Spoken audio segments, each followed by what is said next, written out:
Walmart just released news that's good for them, but unfortunately, I don't think it's good for you and I don't think it's a good sign for the US economy.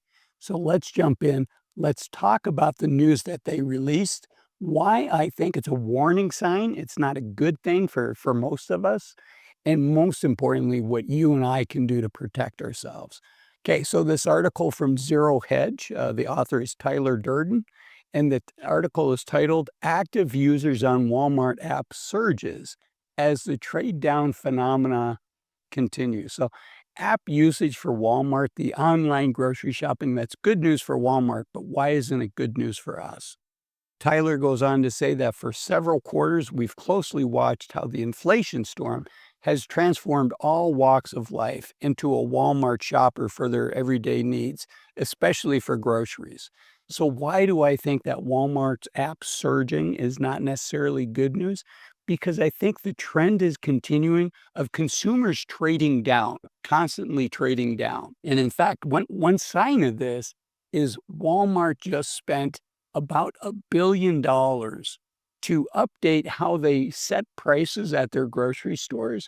Instead of having a physical sign that says, this box of Raisin Bran is 3 or $4, now it's a digital sign. And this is an article from Modern Retail.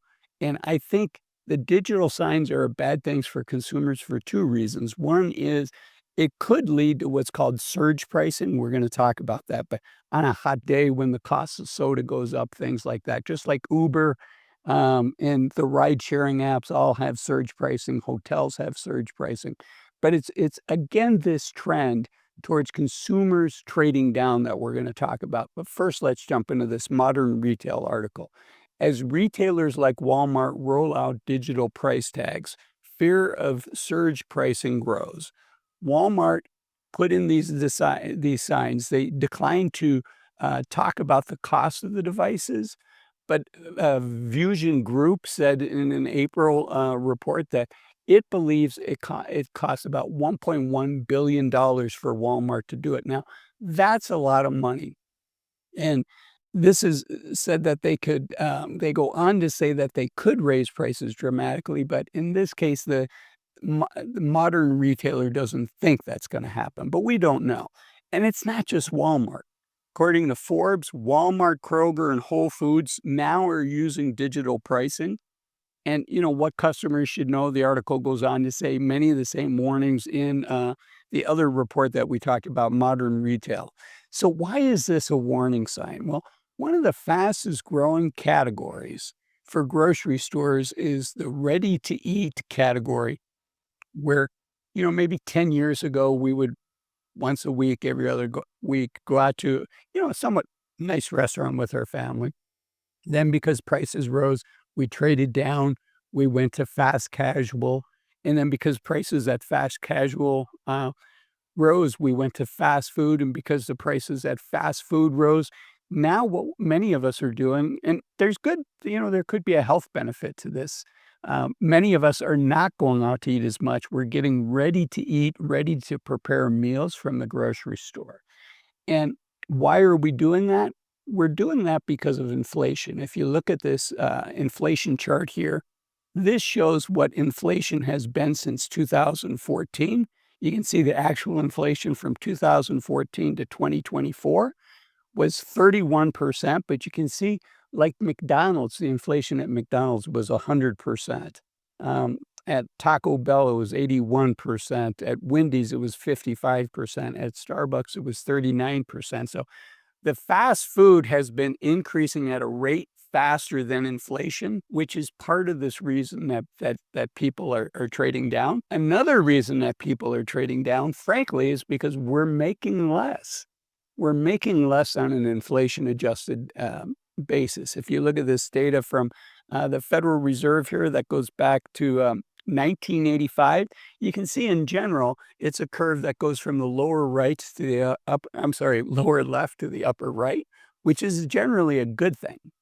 But in this case, there's a dip, and let's zoom in on what that dip is. And that dip starts in 2019, and you can see from 2019 to 2022, the median household income went on an inflation-adjusted basis, went from a little over $78,000 to a little under $7,500. Let's call it about $7,400. So just for the sake of easy math, let me say that's $4,000.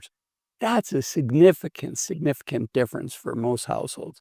Most households were spending about everything that they earned going into the pandemic. So now there's this $4,000 gap. And where is this $4,000 gap going to come from?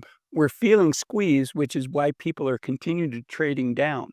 And the consumer represents 2/3 of the US economy.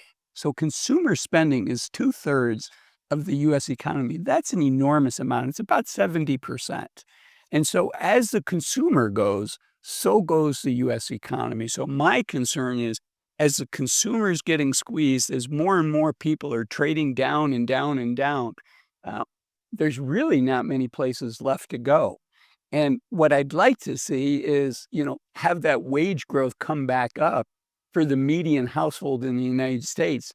But I think there's a lot of headwinds against that. I don't know. I don't have a crystal ball, but I think that, we had a period at the tail end of the pandemic where it was hard to hire employees. And so we kind of saw a little bit of a surge of salaries. We saw signing bonuses for people. This is when the quiet quitting was going on. We've now transitioned, I shouldn't chuckle, from quiet quitting to quiet firing.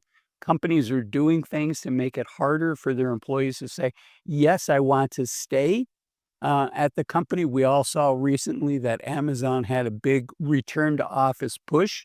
And many people speculate that part of the reason, not the whole reason, but part of the reason that Amazon and other tech companies did that was they need to let some of their people go. And this is a low-cost way to let people go, the folks that don't want to return to office. So what do you and I do? What does this mean for you and I? The importance of having an emergency fund has never been higher than it is right now. I think the U.S. is potentially at a very precarious place. Things could go very, very well for us, but they could also go negative for us. There's definitely some headwinds.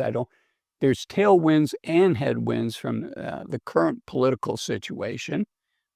Many of President Trump's policies are stimulative, but there's also some that smart people would say are going to be a headwind for the economy, specifically tariffs. So we're at this time that nobody really knows which way things are going to go. We're also at a time with AI. So having an emergency fund, having been a financial advisor for over 20 years, I can tell you, you want to have at least 6 months, preferably closer to 12 months of an emergency fund. And if you're still working, which most of my audience is, if you're still working, you want to have enough money that you could weather a storm if, God forbid, you got sick or you lost your job. And having a more of an emergency fund gives you time to find the right job for you and to land in the right place. And I think that's critically important. I think it's also critically important that all of us enjoy our journey as we're heading towards what our ultimate goal is financially, which is to get financial independence, to become financially free. And that's why I made this video here about enjoying the journey, 8 things to stop doing in your 60s and 50s in order to enjoy your journey more. I'll see you in that video. Bye-bye.